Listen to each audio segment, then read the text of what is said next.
Dark spirit की episode number 665 के साथ आ चुका हूँ। एपिसोड की शुरुआत कानकी से होता है, यानी एम्पर यान से मन में लिनफेंग को देखते हुए कह रहा होता है, फिर इस बच्चे की सोल पावर इतनी ज्यादा कैसे हो सकती है। हेवनली मार्शल स्टेज के सेकंड स्टेज का एक्सपर्ट भी इतनी ज्यादा पावर को गैदर नहीं कर सकता, वो भी सोल पावर को ही, जहां तक ये बंदा कर रहा है। माने किसने ये क्रिएट कर दिया, बट भाई साहब अगर कोई हेवनली मार्शल स्टेज के सेकंड स्टेज का एक्सपर्ट होगा ना, तो वो भी बस आधी से अपनी सोल पावर के साथ एक लाइन तक क्रिएट कर पाए, पर इसने तो पूरे स्ट्रक्चर को क्रिएट कर दिया। हमारा ये लाइन बाई लाइन है, कह सकते हो आउटलाइन है, बट फिर भी इतना ज्यादा करना ये इम्पॉसिबल है। पहले इसको भी देखते हुए उसे बहुत सारा ना एकदम वो होता है ना, नॉस्टैल्जिया फील होने लगता है, तो वो भी कह रहा होता है कि मैंने इसको दोबारा देख लिया, मजा आ गया उन्हें दिन याद करके। वो ना यहाँ पे एक पोएट्री गा देता है, और भाई वो पोएट्री कुछ ऐसे होती है, पोएट्री गा के बोलता है जो कि होता है कि मुझे हैरानी हो रही है सेलेस्टियल पैलेस में आधी रात में कौन सा साल चल रहा होगा, इसी करके कुछ पोएट्री होगी उसकी। तो वो बोलता है और उसके बाद लिनफेंग एकदम से शॉक हो जाता है, मन में कहता है कि ये क्या कहा इसने अभी। और एकदम से उसकी जो सारी वो प्रैक्टिस कर रहा होता है ना सोल पावर से उस बड़े से पैलेस को बनाने का, वो वहीं पे कंटिन्यू करने से वो डिसकंटिन्यू करता है। बहुत ज्यादा शॉकिंगली हमारे एम्पर यान की तरफ देखते हुए कहता है कि एक सेकंड रुको, मुझे हैरानी हो रहा है सेलेस्टियल पैलेस की आधी रात में कौन सी साल में ये पोएट्री,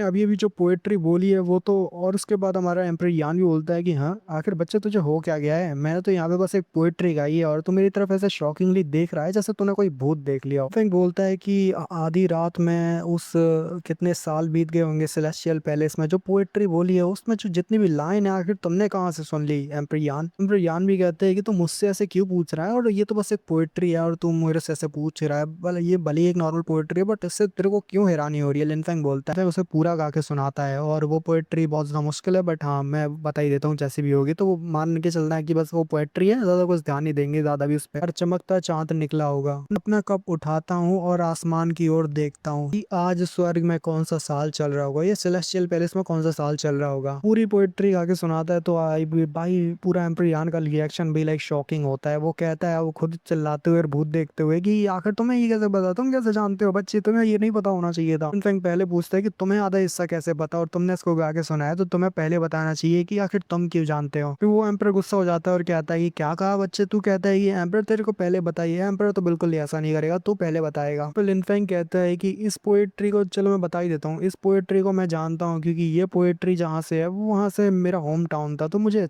नॉर्मल सी बात है कि मुझे पता ही होगा, तो इस वजह से मुझे ये पोएट्री पता है। होम टाउन में ना ये नॉर्मल सी बात थी इस पोएट्री को पता होना। तो एम्पर यान भी कहता है कि तुम्हारे होम टाउन में ये पोएट्री फेमस है। हाँ ऐसा कैसे हो सकता है, ये इम्पॉसिबल है, तुम उन जैसे नेशन में ऐसी चीज का होना ये एब्सोल्युटली इम्पॉसिबल है, ये पोएट्री काफी खास है, और तुम्हारे जैसे नॉर्मल छोटी दुनिया में ये होना ये तो बहुत शॉकिंग भी है। कहता है कि मेरा जो होम टाउन है ना वो स्नो मून तो है ही नहीं, स्नो मून नेशन मेरा होम टाउन नहीं है, मैं तुम्हें पहले बताऊंगा, तुम बताओ कि तुम्हारा क्या, तो तुम मुझे बताओगे भी या नहीं। तो यहाँ पे हमारा एम्पर यान कहता है कि नहीं, उन्होंने कहा कि तुम्हारे होम टाउन में ये पोएट्री थी तो इस वजह से तुम्हें इस पोएट्री के बारे में पता है, बट ऐसा हो सकता है कि ये कोइंसिडेंस हो, इस वजह से तुम्हें ये पोएट्री का पता हो, बट ये कोइंसिडेंस हो सकता है। हाँ ऐसा नहीं हो सकता, इम्पॉसिबल है कि तुम्हारी छोटी दुनिया में भी तो होना, ये इम्पॉसिबल है और एब्सोल्युटली इम्पॉसिबल है। और वो वहाँ पे आगे बढ़ जाता है और पूरा दूर जाने के बाद ना बाहर ही देखने लगता है और कहता है, एरा की बात करने लगता है, और वो कहता है कि वो एरा पूरी दुनिया पे राज करता था, तो बहुत सारे काउंटलेस पावर हाउस तक की वहाँ पे जो बैटल चलते थे ना उस एरा में इतने ज्यादा पावरफुल थे कि हेवन तक यहाँ पे पूरी तरह से शेक करती थी, हेवन भी कांप जाए ऐसी बैटल चला करती थी उस एरा के अंदर। पर अभी तो पूरी तरह से ये एरा तो बिल्कुल शांत है आज की रात, और इसको सोचते हुए वो थोड़ा सा अपना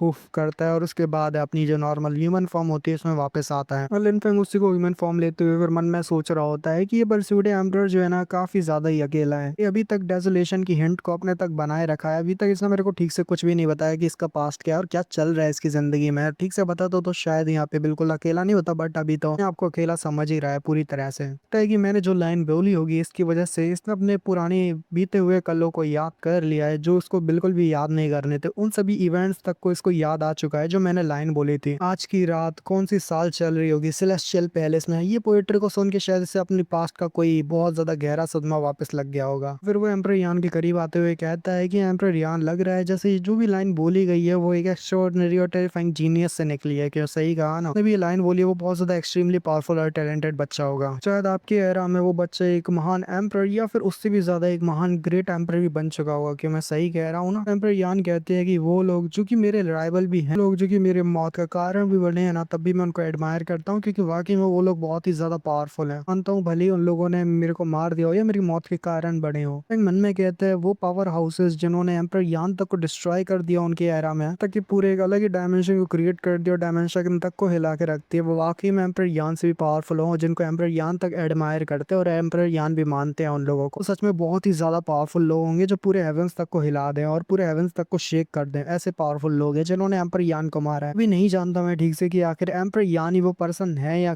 क्या है, मतलब एम्पर यान ही कौन है। एम्पर यान भी कहता है कि ये जो एम्पर है ना, इस तरह डिवाइन सेंस पहले सिखा दिया, तो जल्दी से इसको कल्टीवेट करना शुरू कर। मैं नहीं चाहता कि तेरी इस चीज में कोई भी देरी वगैरह हो। हाँ, एक और चीज मैं तेरे को यहाँ पे अभी नहीं बताना चाहता था, बट फिर भी एक चीज को भी तुझे याद रखना है कि अगर तू इस पोएट्री की डाओ है, इसकी जो मीनिंग है, अगर तू इसको ठीक से कंप्रीहेंड कर लेता है ना बच्चे, तो तू यहाँ पे चीजों को काफी समझने लगेगा, जो कि वही पोएट्री है। आधी रात में कौन सी साल चल रहा है इस सेलेस्टियल पैलेस में, उसके बाद तू बिल्कुल ही बच्चे यूजलेस नहीं रहेगा। उसके बाद से तेरे दिन चमकना शुरू हो जाएंगे और मैं कि वाकई में तू एक टैलेंटेड बच्चा बन जाएगा। तो इस पोएट्री की मीनिंग को ठीक से कंप्रीहेंड कर पाता है। तो वैसे अभी के समय पे ये मुश्किल है। जब ऐसा होगा तब पूरी वॉइड में तू ऐसे चिल्लाएगा, बिल्कुल भेड़ियों की तरह हाउल करते ना हाउल करेगा कि पूरी दुनिया में मैं ही वही हूँ, अकेला इंसान। इनफैक्ट मन में सोचता है कि एक और बात है जो मेरे दिमाग में चल रही है। तो एम्पर यान ने बताया, उसके हिसाब से देखा जाए जो डिवाइन सेंस पैलेस जो टेक्निक अभी वो मुझे सिखा रहे हैं ना आप मेरी डिवाइन सेंस पावर के जरिए, वो टेक्निक को भी उसी के जरिए बनाया गया है। यानी वो पोएट्री है ना ये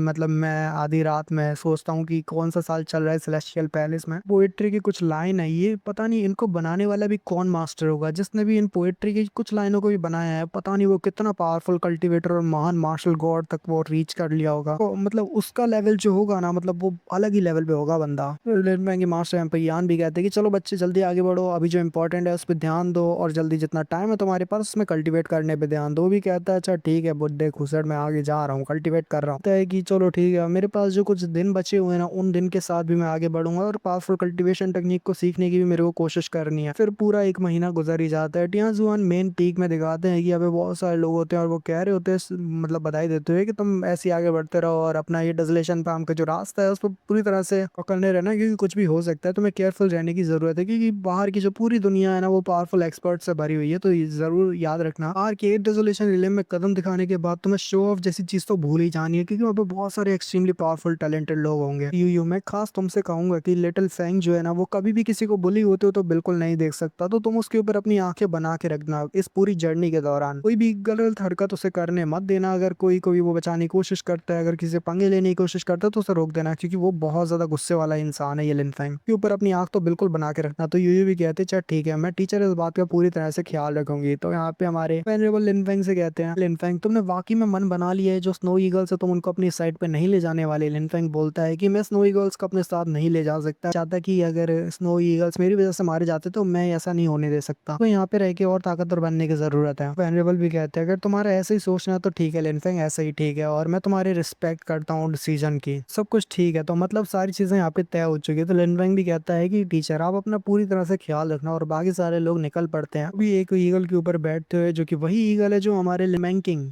की मदर ने यहाँ पे उसे एक ईगल दी थी जिसके ऊपर वो सफर कर सकता है इजीली। बहुत सारे मॉन्स्टर बीज दिए थे, उसमें से ये ईगल भी आता है। कहता है कि चल ठीक है मैं टियांची से जा रहा हूँ मास्टर, और उसके साथ सभी लोग भी उसे बाय बाय करते हैं और टेक केयर करने को कहते हैं। इनफैक्ट सभी से चिल्लाते हुए बोल देता है कि चलो चलते हैं अपने आगे सफर पे, और उसके साथ ही यहाँ पे एपिसोड का एंड होता है। मिलते हैं अगली वीडियो में। Peace out, bye bye.